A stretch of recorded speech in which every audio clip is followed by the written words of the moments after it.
In tonight's special report, a local family is still holding on to hope that their missing son will be found after more than 2 decades. Tomorrow actually marks 25 years since a Colorado Springs infant seemingly vanished into thin air. Let's check the facts first on this story. Bernice and Gil Abeyta say their son Christopher was taken from their home on Ashwood Circle on the city's southwest side July 15, 1986, in the middle of the night. Christopher was 7 months old. His parents say they've never stopped looking for him and never will. Fox 21's Abby Burke sat down with the family and has their story tonight. Abby? Joe, the past 25 years have been extremely difficult for Gil and Bernice Abeyta trying to cope with the loss of Christopher.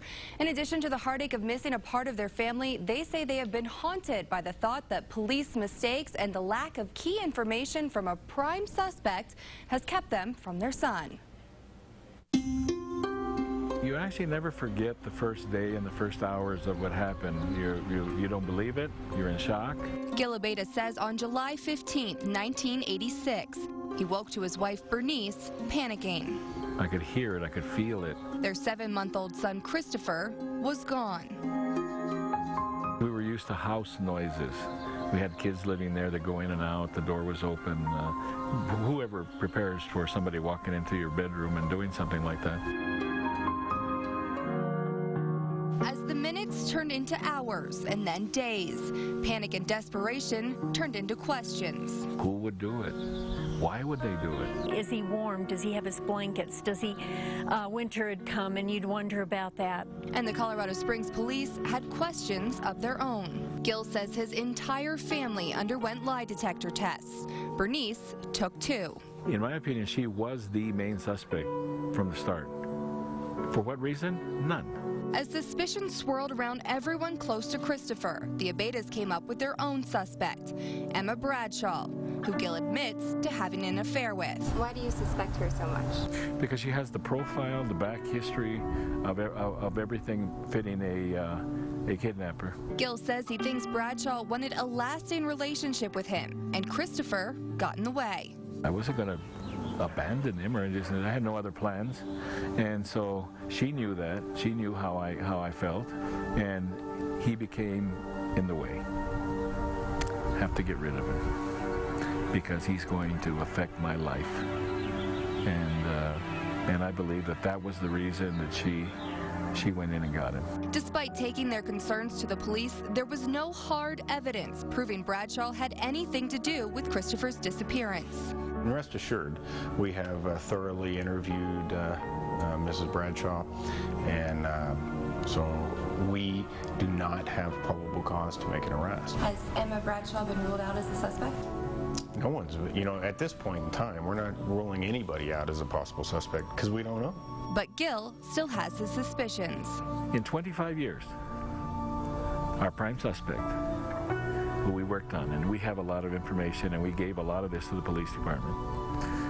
She's been interviewed twice in her house. To make things worse, in 2006, the Colorado Springs police revealed that they accidentally destroyed thousands of pieces of evidence, including evidence in Christopher's case. Now, what police department does that? Sergeant Noblet admits that mistakes were made, but says he doesn't think the loss of the evidence destroys the case, saying that it happened several years after Christopher's disappearance, and all the evidence would have been documented somewhere else. At trial time, it will be a hurdle, but it shouldn't be something that completely cripples the case and makes it unsolvable. Despite frustrations, the Abeytas and the Colorado Springs police have the same goal: finding Christopher. It's very unfortunate and upsetting to everyone that we haven't been able to get to the bottom of it. You're not gonna find anybody outside of the family more upset that we haven't been able to solve this crime. And they all refuse to give up. I may not be living here tomorrow. I got to get this thing taken care of. I will not die with this as being left open like this. Gil and Bernice believe Christopher is still alive and may be living in Texas. Maybe he's been told lies, saying that his family didn't want him. Well, he's got 6 siblings that want him, 10 nephews and nieces that want him. The Abeytas say more tips have come in about Christopher from Dallas, Irving, and Apollo, Texas than anywhere else. He would do so much for so many people by coming back, even the community. And and we love him very much and looking forward to seeing him. And I know he's got his own life, and that's okay. I won't step on your life. And now there is new hope for the Abeytas. The CSPD has given the National Center for Missing and Exploited Children permission to take a look at Christopher's case. We're more than willing to, have more eyeballs on it and more people looking at it to see if there's anything that we can do to learn what happened to Christopher. These are the experts, the best that we got. These are the best guns there are, and I am so happy about that. The Abeytas say they are hopeful that the team of experts will bring them one step closer to closure. If you have a son and he gets killed in an accident, it's not natural, but it's an accident, and he dies. You accept it. You don't like it, but you deal with it.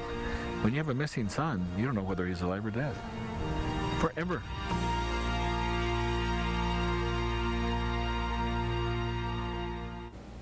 Now, the Abeytas have stopped at nothing to try to find Christopher, spending thousands of dollars and selling anything they could so they could hire their own private investigators and follow up leads by themselves.